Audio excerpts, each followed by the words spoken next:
The first Christmas didn't just happen by accident. It happened for a reason. And to understand that reason, we need to go back a long, long way. The Bible tells us that in the beginning, everything in the world was very good. God made people to be friends with him and with each other. He put them in a beautiful garden with everything they needed. Sadly, things went wrong. The first people, Adam and Eve, decided they wanted to run their lives their own way, not God's way. They had to leave their garden paradise, and soon God seemed far away, and the world was broken without God. But God still loved everybody and was very sad about what had happened. He decided to do something about it and chose a man called Abraham. God promised Abraham that through his children, he would help to fix the world. Over many years, Abraham's descendants became the Jewish people and lived in Israel, the land that God had given them. Time passed. God's people kept getting into trouble, but God always rescued them. He sent messengers to remind them who he was and to guide them back to him. In order to protect and lead his people, God gave them kings. The greatest and best of those kings was David, from a place called Bethlehem. In time, people built a big temple where they could be closer to God. But despite the messengers, the kings and the temple, God still seemed far away. God made many promises to his people that one day a special king would come who would bring God and people back together again. The Jewish people kept waiting for a child to be born who would be the promised king. Finally, 2,000 years ago, things began to happen. The first thing that happened was that an angel appeared to an old man called Zechariah who served in the temple. The angel told him that after a lifetime of waiting, his wife Elizabeth would have a baby son. This boy would be someone special. He would be filled with God's Holy Spirit and would prepare the way for God's king. The baby was to be called John. Later in the Bible, we read how John made people ready for God's king by baptizing them in water as a sign that their sins had been washed away and their lives were clean. But the really important thing was what happened at almost the same time in a town called Nazareth. A young girl called Mary lived there, and she loved God. Mary was engaged to be married to a man called Joseph. One day, she was visited by an angel called Gabriel.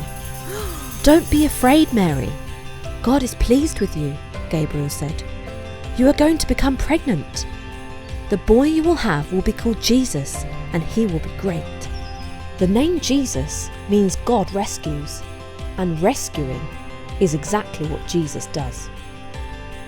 "People will call Jesus the Son of God," Gabriel continued, "and he will be a king like David, only with a kingdom that will never end." Mary didn't understand. "There's a problem," she said. "You need a man to produce babies, and Joseph and I aren't yet married." Gabriel replied, "That isn't a problem for God. The baby will be made through God's Holy Spirit." This tells us that Jesus was not going to be an ordinary human being like you or me, but God as well. Mary bowed her head. "I am God's servant. May your promises come true." She was so filled with joy that she sang a song to God, praising him for what he was doing for his people. Joseph was not happy when he heard that the girl he was going to marry was pregnant. But he had a dream in which an angel spoke to him, telling him not to worry. Mary had done nothing wrong, and the baby who was coming had been made by the Holy Spirit. You might have expected that Mary would stay in Nazareth to have her baby, but God had other plans. At this time, Israel was controlled by the powerful Roman Empire, ruled by Caesar Augustus. He needed more people to pay money to the government in taxes, so he ordered everybody to go back to where they came from so that they could be registered for tax. As Joseph was descended from King David and came from Bethlehem, that was where he had to go. He took Mary with him. It was a long journey, and when Mary and Joseph got to Bethlehem, they found that there was nowhere for them to stay. The only place they could find was a room where animals were kept. This was where Jesus was born, and Mary and Joseph wrapped him up and put him in a cattle trough. How very strange that when the king who will rule forever came to earth, he was born in such a poor little place. Bethlehem was a village in the countryside surrounded by fields where shepherds were looking after their flocks of sheep. That night, an angel appeared to the shepherds in a dazzling blaze of light. They were terrified. The angel told them not to be afraid. "I am bringing you good news," he said. "The one who will save the world, the baby who will become a greater king than David, has been born in Bethlehem. You will find him in a cattle trough." And with that, the night sky opened to show thousands of angels praising God. After the angels had disappeared back into heaven, the shepherds rushed off to Bethlehem to find the baby. Then they returned to their sheep, singing praises to God and telling everybody about what they had seen. The way that God told the shepherds to come to see the baby reminds us that Jesus came to earth for all of us, whether we are rich or poor. When Jesus was just a few days old, Mary and Joseph took him to the great temple in Jerusalem. To their surprise, 2 people at the temple realised who Jesus was. One was a very old man called Simeon. He told Mary and Joseph that the child would be a light to show God to the whole world. A wise woman called Anna recognised that the baby would grow up to be the king who would rescue God's people. The shepherds were not the only visitors to see Jesus. Far away to the east of Israel were some wise men who studied the stars. These wise men noticed an unusual star in the sky that showed them that a king had been born to the Jewish people. So they prepared precious gifts and began a long journey to try to find him. Now at this time, Israel wasn't just ruled by the Romans, but also a king called Herod. He was nasty and cruel. He was always worrying that someone would come to take his throne away from him. The wise men from the east went straight to King Herod's palace, expecting to find the baby there. When they explained why they had come, Herod became jealous that this baby might be God's king. Because he was an evil man, he pretended that he wanted to find the baby so he could pay his respects.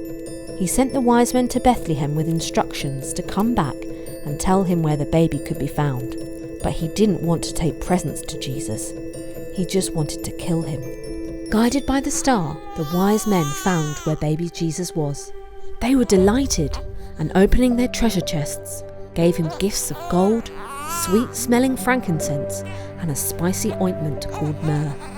The way that God told the wise men to come to see the baby reminds us that Jesus came to earth for everybody, wherever we come from.